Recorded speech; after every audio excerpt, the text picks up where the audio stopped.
So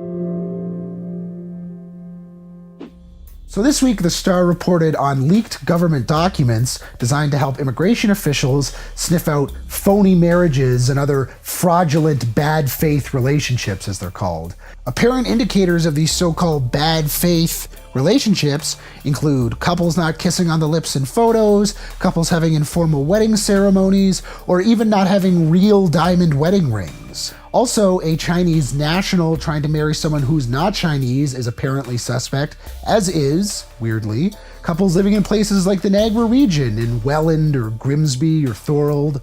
Now, first of all, as a person who was raised in the very bosom of the Niagara region, I'm a little shocked to think that all the relationships I grew up seeing were nothing more than permanent residency scams, though I guess maybe it does explain a lot. But more to the point, I mean, doesn't a guide like this seem a little, I don't know, you might call it racist? Citizenship and Immigration Canada maintains that these documents are not racist, but they do seem particularly curiously focused on trying to find Chinese people who are trying to game the system, warning officials to look out for Chinese people with unusual last names. They also say that relationships of people from different cultures are somehow immediately suspect. I mean, what? Like, this is still Canada, right?